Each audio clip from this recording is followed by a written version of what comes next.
What, year three? Well, for the third time now, we are joined from Washington, D.C. by my friend, Sassy Harrison, the owner and founder of Sassy Frizzle Designs, published author, and great social media influencer, proud member of Sigma Gamma Rho, where so many of my friends have also joined. This is for our entrepreneurship class. We got a room full here with us at Velma Jackson High School. And we're recording this for our friends at Madison Central High School, Germantown High School, Ridgeland High School, and our YouTube channel. So thank you, as always, for taking some time for us today. Just one of my favorite guests that we have every year. You're very welcome. I'm glad to be here. And hi Now, to before, everybody in the classroom. I know I oh, can't see yeah. you, but I know you're there. Yeah. Now, before we get into Sassy Frizzle, because it's really cool what you're doing and just growing more by the day. And we'll also talk about you started right before COVID, which was crazy as well. But just tell us a little bit about your background because you are based there in Washington D.C. And how all this came to fruition. So, as you said, my company was founded out of necessity for a couple of reasons. One, COVID, but then two, am I frozen? Because it looks like I'm frozen over here. Okay, good. I got you. One, COVID, but then two, what I've discovered in the 3+ years that I've been running this business is I am not a very good employee, if you will. I don't like to work for other people. And because I know that about myself, and believe you me, I have tried, entrepreneurship was 100% the way to go for me. Yeah. Yeah, and you hear that a lot because especially with young people, they always say, "Well, I'm just going to open my own business and work for myself."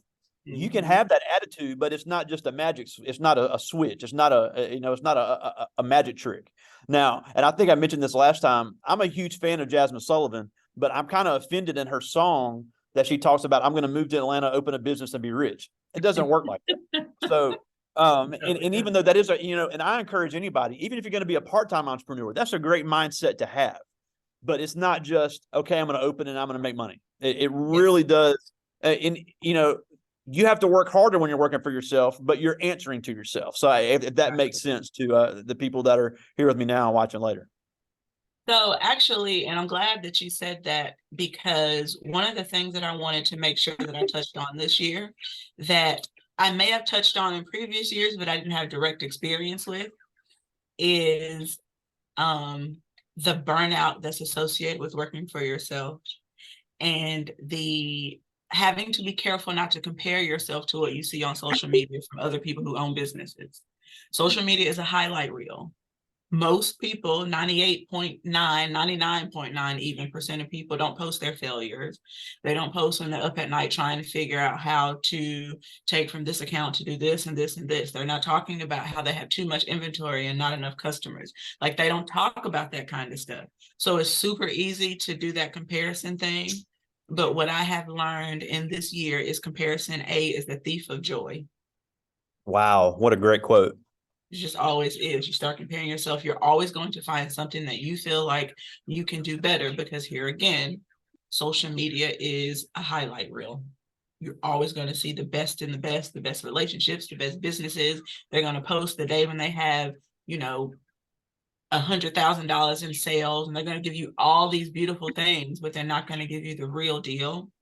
And so I said that I wanted to make sure that I touched on that when I spoke to the class today because that's super important to embrace. Yeah, because they all see the Instagram highlights and the TikToks and think it's all fun and games, and all that stuff is cool. Don't get me wrong; it is fun to do that kind of stuff, but you have to put in the work behind the scenes. We have another guest at the class sometimes. That's actually a history making doctor here in Mississippi. She was the first ever Black female GI ever in the state of Mississippi. Oh wow. And she was like, "Look, I knew how to take care. I knew how to take care of the patients. I thought I knew everything. Nobody ever taught me how to run a business." And she admitted her first few months she was lost. Now she was an incredible doctor, but being a doctor ain't got nothing to do with opening your own doors and being in charge. Absolutely. And that is another thing that although I recognize that working for other people is not my thing, I'm also grateful for the fact that life experience showed me that I didn't want to do that, right? So I went and I worked for other people and I learned how to run a business. I went to Yeah. school. I learned how to be an accountant, right? And another thing that I did in every job that I've always had, even if I wasn't consciously doing it, I was paying attention to the things that I did not want to be if I were ever the one in charge. Now, years and years ago, I didn't necessarily know that it would be because I was going to be a full-time entrepreneur, but it was, if I'm ever the manager, you know, and I worked at McDonald's, if I'm ever the manager, I'm not going to treat my staff like this, and so on and so forth. So all of it's been a learning experience. I'm not going to just completely discount all of my employee experience, right? All of that made me the business owner that I am today, and I'm super thankful for it. So even if there are people who are sitting in class who are like, well, I just want to learn more about entrepreneurship, I don't know if that's what I really want to do. That was me at some point. Still go to college, still, you know, work for different people in different venues and different industries, so that if you ever decide that entrepreneurship is the way to go for you, you know exactly what it is you want to do and what you don't want to do, and kind of where you can meet in the middle. Yeah, and something that I've learned just through having these guests is that it's not something you don't have to jump all the way in at the beginning. You can ease your way in, do it part-time while you still have a full-time job and still have that steady income and grow your business that way. So obviously there's a huge risk involved, and I think that's something that deters some people from entrepreneurship. They're worried about the risk, but it's not something you have to jump all in. I know you did because you're incredible, but everybody doesn't have to take that route. You know, I don't have a fear of failure. I have failed big. I mean, you know my story. Like, I failed big and publicly and been humiliated from top to bottom. I'm not afraid of that. And so because I have that kind of mindset, I just jump right in. If I fall on my face, okay. If I don't get back up, that is when you should be worried. There's a, you know, people like, what can't you do? And my answer is always fail successfully. I don't know how to do that. I don't quit, you know, Yeah. and everybody is not a me. And it's okay to not be a me. It's okay to be, mitigate risk a little bit more than I did. But if you are that type of person, go for it. If you're not, don't go for it. But just be realistic with yourself and who you are before you jump into something like entrepreneurship, full-time, part-time, quarter of the time, whatever. Just make sure that you are secure in who you are as an individual, not necessarily as a business owner, but just who you are, because it's going to take some confidence that you have never ever known that you had in order to do this, especially if you're doing it by yourself. Yeah, and now I want to talk about Sassy Frizzle Designs because it's such a cool company, and you've really tapped into a market that you saw a need for. Now you're in a very competitive industry.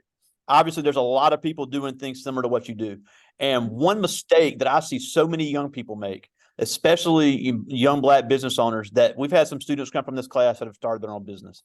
They get in that mindset of, I'm 17 years old. I wouldn't, my friends wouldn't pay for this if it cost this much. And immediately I tell them, you're not charging enough. Yeah, you may have a great idea. You may be very talented at what you do, but at the end of the day, you got to make a profit. So talk a little bit about, when you started your company, and we'll get more into how you design stuff here in a second.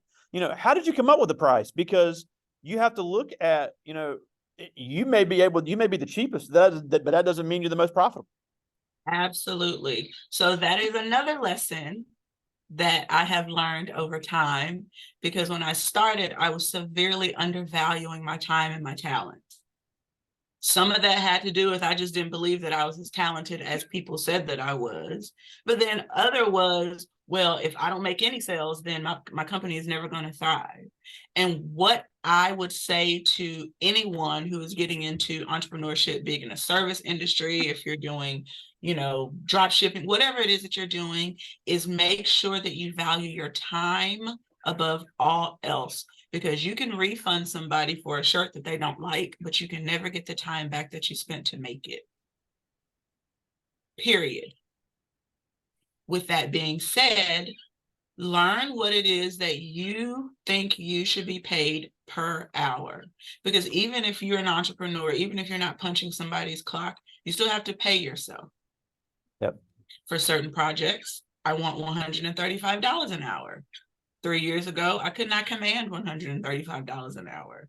Today, I can. Why? Because I have figured out how to manage and maximize my time and value the talent that I have. That is a biggie, biggie, biggie, biggie, biggie. Please, please don't take 3 years to figure that out. Yeah, and another thing that you've done, which I think is also a great strategy, is when people buy from you, they have that perceived value of not only do you have a great artistic design, and we'll talk more about that in a second too, but you don't use cheap materials. So Nope. people know that when they buy something from you, it's gonna last. It's not gonna tear up when they wear it twice. Because you hear that all the time. You see these people buy cheap stuff on Temu and they wear it twice and it tears up. And I'm like, well, you get what you pay for. Get what you pay for. Absolutely get what you pay. And then what? So when I originally started, I started with creating things using materials that I would want my own stuff created from. I am my own advertisement. Whenever you see me with something that's branded or, a statement piece or sorority apparel even, I am my walking advertisement. And how crazy would I look to create designs or or use materials that fall completely apart if I'm walking around wearing them? Because again, I am my own worst critic and I am a perfectionist. 3 years ago, I really couldn't afford to do that, but I was doing it. But now, again, that I've learned some of those really valuable lessons, I'm able to make it work. That's awesome. Well, now one cool thing you do is you design all of your stuff yourself. And like we said, there's a lot of people that design shirts. There's a lot of people that put designs on bags and totes and things like that. But you really tapped into a market where you saw a need because you focus a lot on the Black culture, Black history. You focused on the NPHC community. You focused on the LGBT community, and you really saw that they were not being represented as far as a market that would buy this. Now, Absolutely. obviously, you sell to everybody, and you have customers of all colors, at all corners of the globe. But that's the market that you have that you really focus on, and that's become very loyal to you. For me, the main reason for me creating Sassy Frizzle Designs and tapping into those particular markets is because I know what it's like to be in a room full of people and nobody hear a word that you're saying. For whatever reason, you may not have the confidence to open your mouth. You may not have the platform to open your mouth. You may be one of the few or one of the least of them in the room, and you just don't have the capacity to speak your mind. But everybody sees you. And if you're wearing your message on your chest, you don't have to say a word. There's so many times where even before I opened my mouth on this Zoom, oh my God, I like that sweatshirt. Because before I said anything, you saw me. And those people in those groups that you named typically are marginalized. People don't see them or they don't hear them unless they are screaming and yelling, burning something down, And I thought, what an incredible opportunity to give somebody a voice if they don't have one or if they can't tap into it, because I was that person for so many years, so many years. I'm 41 now. I just got my voice maybe 5 years ago.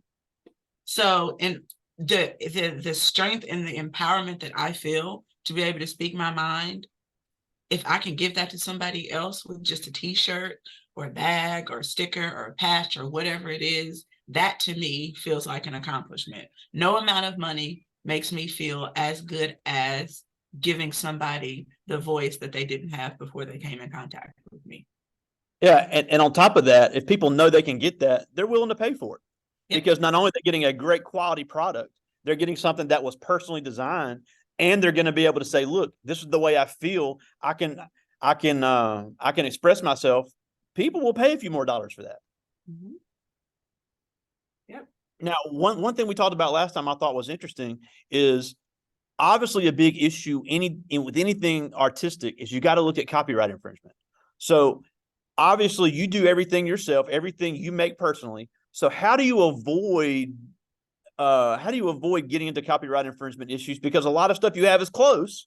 I mean, it's close and we know what it's talking about, but it doesn't infringe on that. So, that's something that, as a young person or somebody that wants to get into this type of field, that's an easy trap to fall into.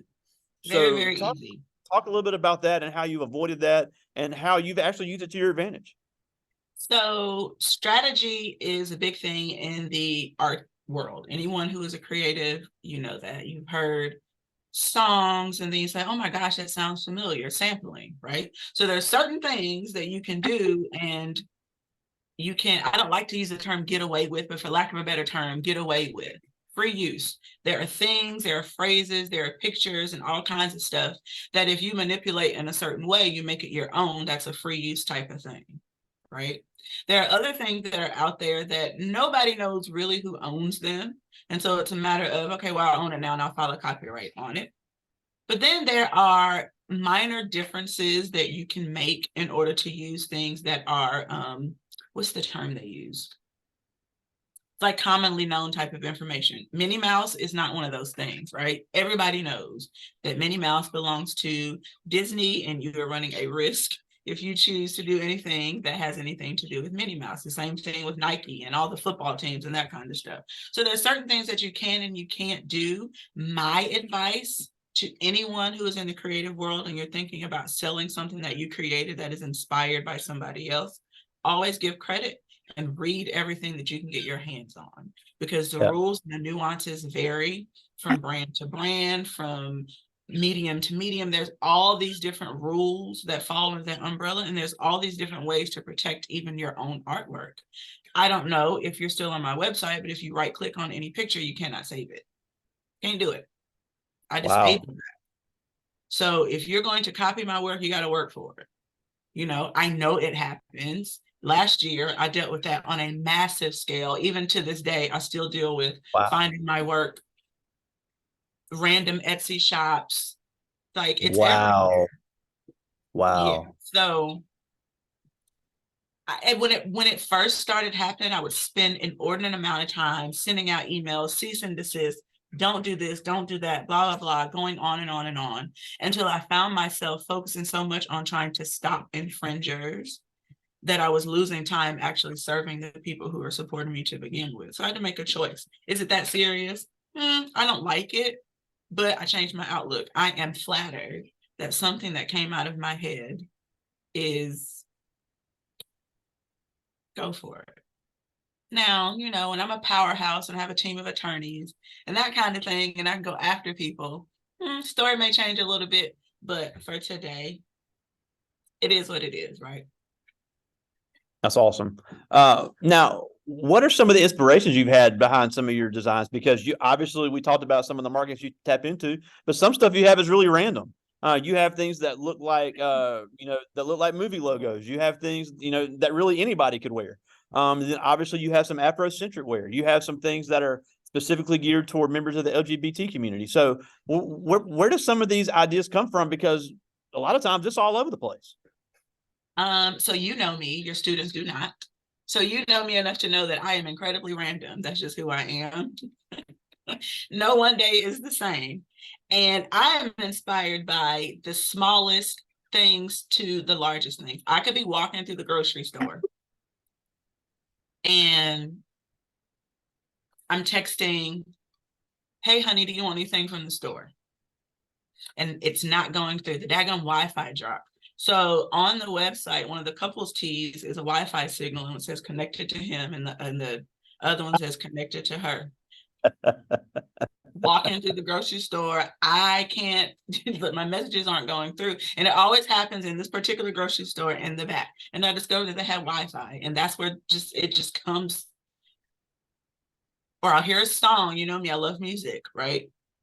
And that's something I've been thinking about too, is doing a line of tees with some song lyrics kind of remixed on them, because I'll hear something and it'll be stuck in my head. And it's one of those empowering type of things where if you walk into a room, you can't say anything, but you have, I don't know, Jay-Z, one of my favorite lyrics is, I'm not a businessman, I'm a businessman. Like, all right, I don't have to say anything, but you saw what I was about when I walked in the room. So just little stuff like that is always, like super inspirational.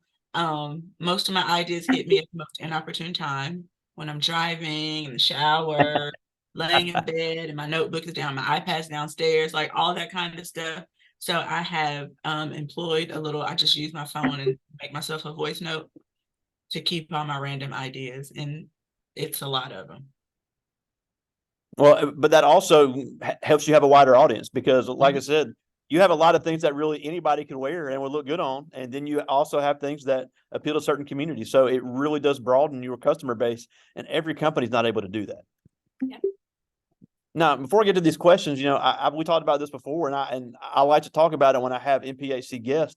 Is you're a proud member of Sigma Gamma Rho sorority, and I have Right. several friends. I have several friends that have been in that, and we may have some students that are interested in joining a Greek organization when they go to college. But when you're 17, 18, 16 years old, you see the stepping and the strutting and the strolling, and all that is super cool. We have Jackson State here, a great HBCU, and even our PWIs have very big NPHC chapters. And we see him at the parties, jumping and all that. And I've actually just a step show in my life, which a lot of people don't know that about me, but I actually did do that one time. But there's so much more that NPHCs do than what we see at the parties and at the shows. So talk a little bit about what Sigma Gamma Rho does, not only for its members, but for the community. So one thing that I want to put out there, so I've been a member of Sigma Gamma Rho for 22 years.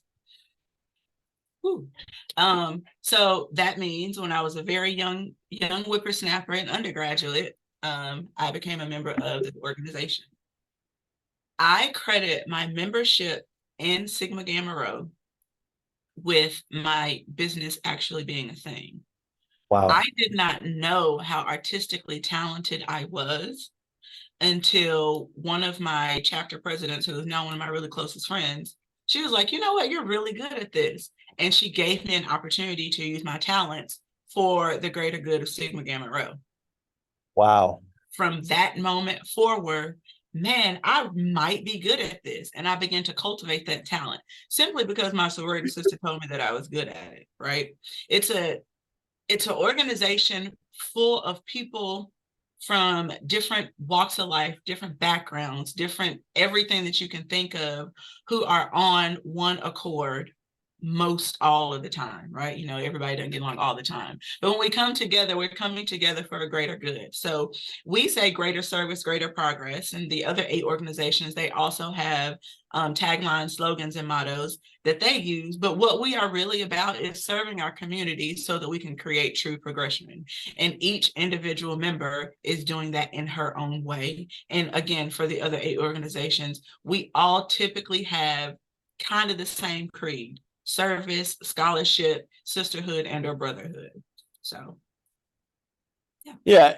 And that's, I really wanted to emphasize that, because we have a lot of kids, they see the fun stuff, but there's there's GPA requirements on the collegiate level. So there are a lot of things that go into it, even though they are a lot of fun, and step shows are so cool to go to when you're in college, but it really does take a special person and just a special organization for all the Divine Nine in the NPHC. So I love hearing about that, and I think it's important for that message to get out to our kids. yeah, stepping and strolling and all that stuff is absolutely amazing and fun. But what I want you to remember is you're not 19 forever. Right? Your knees and your feet and like there are body parts that I didn't know I had that now hurt when I try to do any of that stuff. So just keep that in mind. It's a wonderful thing to do while you're young, but just keep in mind the things and the goals and all the things you want to do as you get older, because when you're older and you're wiser, you can still tap into those things. Like I said, without my sorors, I do not believe that my company would be as successful as it is today. And it's because of their support, not necessarily buying anything either, but just telling me that I can. It's That's priceless. awesome. That's awesome. Well, I got a couple of good questions here. We're kind of light in class today, but I do have some. This first is Christian Wolf. He's a senior, and he asked, how much time and effort do you usually put into one of your designs or one of your products? Can I share my screen really quickly? Yeah, absolutely. Y'all get to see stuff that other people have not seen. So, and I don't know if you talked about this at all, but I now offer embroidery as well. Oh, wow. I did not So know that. this design, Oh, wow. That's cool. this design has been in progress since January. Wow. It's hand drawn and now hand digitized. So in Wow. embroidery, all files have to be digitized, which means it turns them into stitches so the embroidery machine can read it to stitch it out. So this Yeah. was first done in Procreate on the iPad with the Apple Pencil. And then each one of these little stitches was individually digitized. Wow. You're getting some great reactions in the room right now. They're kind of blown away by this. Yeah. So, and I love trippy art. I don't know if you can tell that at all. Yeah. But yeah, so this is just, and this is an embroidery software called Hatch that I use. It's super user friendly that I love. But yeah, so I definitely spend a lot of brain power on certain things. Certain things come to me naturally. And if it's like a text design or, that kind of thing, takes me maybe an hour. And then we have months and months of work. So yeah. All right, now we got some more questions coming up since you showed that. But Donovan Harris, he's our archery champion here at Velma Jackson. He's a junior. He's a junior trying to be a senior. I think he's going to graduate early. But he asked, what made you focus on designing clothes rather than other types of art? Well, I don't necessarily focus on clothes. You just only see the clothes on my website. So I'm also a graphic artist. And I work in marketing. So I do a lot of graphic design. Unfortunately, a lot of the graphic design that I do is for industries that I would not be comfortable showing in a classroom, I understand. Exactly. But so all of my art is put to use in some way or shape, because what I have learned is to monetize my knowledge so that I'm not always for the rest of my life making stuff with my hands that are going to get brittle and old one day. People will then pay just to listen to the things that I have learned. All right, so now that they've seen your designs, we got some more questions coming. Donovan asked again, could you make a skull with a snake coming out of the eye? Yes. So this design was actually influenced kind of sort of by a snake coming out, but I felt like the mushrooms would make it more trippy. And so instead you have the shrooms growing out of the eye sockets. But yeah, anything that you can think of that can be drawn with a pencil, you make happen. That's pretty awesome. And then Christian just asked again, I really like that design with the mushrooms. Could you put that on the back of a jacket? That's where it's actually going on the back of this jean jacket. No. Yeah. Yeah. So literally, yeah, that's what I was working on. And I was like, let me turn all this off. You wouldn't have been able to hear me if I was running all that in the background. But yeah, that's what it's going to be. I think he's about to get your Insta, and like you might just got a new customer. So they both really like that, and really cool to see that. That, I mean, in my mind is blown. Not only talented, the technology side of it. So there really is, and again, that's a perfect example of why you really need to price your worth, because obviously you're putting in all kind of time and effort, and it's an original idea. So you don't need to think like a high school student and say, I'm going to be as cheap as possible. You want something, if you're going to put in that much work to something that original, you need to, people will pay for convenience. People will pay for quality. And if they can't get it anywhere else, even if it's just a few dollars more per transaction, that really turns into a great profit. Yeah. So the design, and this is how I determine pricing when it's on an embroidery design, right? So this design is 90,000 stitches. That's how many stitches it would take to stitch this out. 90,000, which sounds like a whole lot, but it's only 13 by 13. It's not as big as you might think, right? Yeah.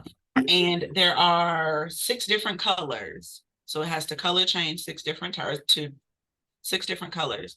My machine at max, to get the best quality, can run 800 stitches per minute. Wow. So the 90,000 divided by 800 divided by 60, and it takes me about 2 hours just to stitch the design out. Right. Wow. Now, if someone had requested this, like, hey, I want you to draw this, blah, blah, blah, then I would also charge them the amount of time it took to actually create the artwork. So all of those different things go into your pricing. And then if you're doing it in bulk and that kind of thing, you can start to offer discounts. But I literally break down how long it's going to take me by the minute now, which first year, I believe you asked me something similar. And I was like, I don't know. I just kind of now. Totally That's different awesome. ballgame. Well, we're almost out of time, and we thank you so much for always taking time for us. You just have such a great story and just so inspirational with everything you do. But before we go, you've gone through all kind of obstacles in life, so many struggles, but yet you've become a successful Black business owner in not only a very competitive city, but a very competitive field. And you just continue to really turn out great things, great content, great products. So, what can these young people do now, whether they want to get in full-time entrepreneurship, whether they want to get in a completely different type of field of entrepreneurship, to really overcome the obstacles that they're going to face, not only as young people, but for any of our minority students, or any of our, we'll have some first generation Americans see this later that may have some language barriers, but it can be done. Absolutely. So the first thing, and this is priceless advice, I don't want you to ever forget this piece of advice. Whether you choose to be an entrepreneur today, tomorrow, or never, the first step is to believe that you can, period. Because if you don't believe it, you're going to have a hard time convincing anyone else to believe it. And if no one else believes in your vision or in your product or in your talent or anything like that, then nobody's going to buy it.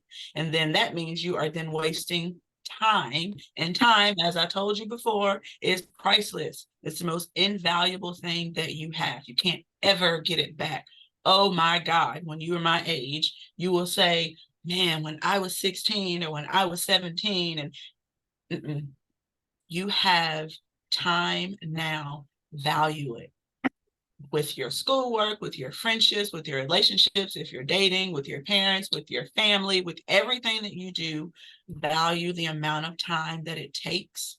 And if it's going to waste it, think about whether or not you want to spend that amount of time currency on whatever it is that you're about to do. That's first, before you do anything. And then the second piece of advice that is directly applicable is don't believe anybody who tells you that you can't when you believe that you can, because there are always going to be naysayers. There's always going to be someone who will give you every reason why it will not work. And the second you start to believe it is the second that you fail. So that's always my advice for anybody who's thinking about entrepreneurship. Third and finally is don't get into a field because you want to make a lot of money, or because it looks glamorous, or because everybody else is doing it. That's the quickest way for you to burn out and never want to do it again. So what my advice is to develop your personal brand, which is kind of hard to do at your age. I know. I don't even know what my personal brand would have been back then. Or if I do, I wouldn't tell anybody, right? But start thinking about who you want to be known as, what your reputation is, can be, what you want it to be. And then try to build your business around that. What is it that I'm good at? What is it that I really love to do and I would do for free? And I would do when I am so tired that I can't see straight. Because entrepreneurship is going to take everything that you have, especially if you're a one-woman or a one-man show. Absolutely. Now, before we go, tell us where to find you online and on Instagram, because you're a great follow. All right. So you can find me at sassyfrizzle.com, as you see. I am looking for a social media intern, so I want y'all to be thinking about that. But Sassy F Designs on Instagram and Twitter. My personal is Sassy Frizzle. That's where all the fun stuff happens. And then you can find me on Facebook at Sassy F Designs. And my personal page, I think, is The Official Sassy Frizzle or something like that. I'm not sure. But Sassy Frizzle, there's only one me, so you'll find me if you just search for Sassy. Yeah, and definitely one of a kind. And and I hope everybody checks out the website. And like I said, you really do have something for any type of customer that wants to have something different. So all the way from Washington, D.C., Sassy Harrison, the founder, brand ambassador, CEO of Sassy Frizzle Designs. Thank you so much for joining us. It's always such a pleasure to have you with us. Thank you. I'll see you next year. All right. See you, buddy. All right. Bye.